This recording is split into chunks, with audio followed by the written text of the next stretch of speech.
NASA's Artemis II crew of 4 astronauts from the United States and Canada are set to return to Earth on Friday after their historic trip to the far side of the Moon.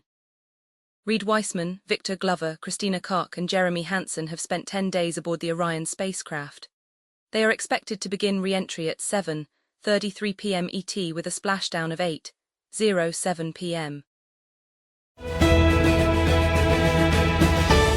Ascend Elements said on Friday it has started Chapter 11 bankruptcy proceedings in the U.S., a heavy blow to investors who had sunk nearly $900 million into the company. Lynn Austin, Ascend's CEO, announced the decision in a post on LinkedIn late Thursday night. He said the company faced insurmountable financial challenges. Yeah, folks, it's gonna be harder in the future to ensure OpenClaw still works with Anthropic models. OpenClaw creator Peter Steinberger posted on X early Friday morning, along with a photo of a message from Anthropic saying his account had been suspended over suspicious activity. The ban didn't last long. A few hours later, after the post went viral, Steinberger said his account had been reinstated. Among hundreds of comments, many of them in conspiracy theory land, given that Steinberger is now employed by Anthropic rival OpenAI, was one by an Anthropic engineer.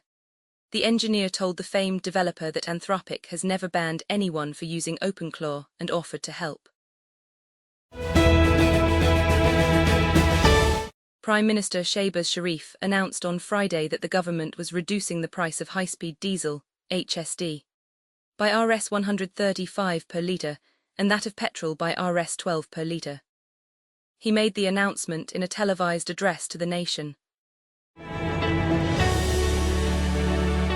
Peshawar, the Peshawar High Court temporarily barred law enforcement agencies, LEAs, on Friday from repatriating an Afghan family whose asylum case for resettlement in a third country through the UN's refugee agency is pending.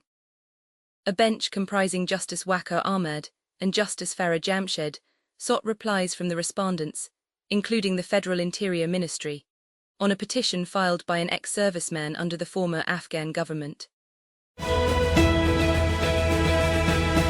Prime Minister Shehbaz Sharif emphasized Pakistan's strong commitment to expanding its cooperation with Saudi Arabia in all spheres, particularly in trade, investment and economic development, during a meeting with Saudi Finance Minister Mohammed bin Abdullah Al Jaddan, according to a statement issued by the PM's office, PMO.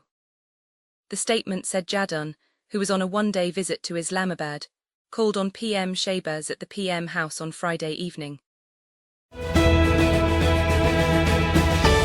TechCrunch is partnering with SUS High Tech Tokyo 2026, Asia's largest global innovation conference, taking place April 27-29 at Tokyo Big Sight.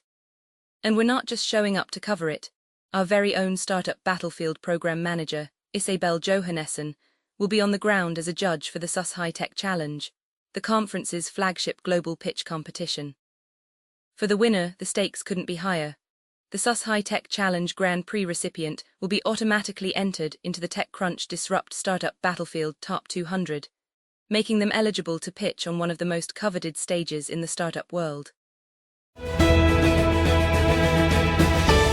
After months of conversations with ChatGPT, a 53-year-old Silicon Valley entrepreneur became convinced he discovered a cure for sleep apnea and that powerful people were coming after him, according to a new lawsuit filed in California Superior Court in San Francisco County.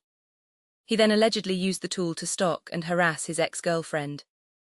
Now the ex-girlfriend is suing OpenAI, alleging the company's technology enabled the acceleration of her harassment, TechCrunch has exclusively learned. She claims OpenAI ignored 3 separate warnings that the user posed a threat to others, including an internal flag classifying his account activity as involving mass casualty weapons.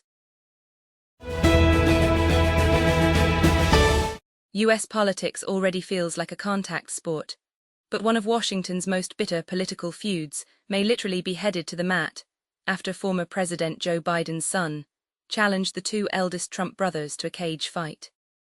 After years of verbal sparring, Hunter Biden said in a video posted online on Thursday he would be 100% in for a bout against President Donald Trump's sons Donald Jr. and Eric, potentially turning the long-running grudge between the families into a pay-per-view spectacle. Peshawar. The Peshawar High Court temporarily barred law enforcement agencies, LEAs, on Friday from repatriating an Afghan family, whose asylum case for resettlement in a third country through the UN's refugee agency is pending. A bench comprising Justice Waqar Ahmed and Justice Farah Jamshed sought replies from the respondents, including the Federal Interior Ministry, on a petition filed by an ex-serviceman under the former Afghan government.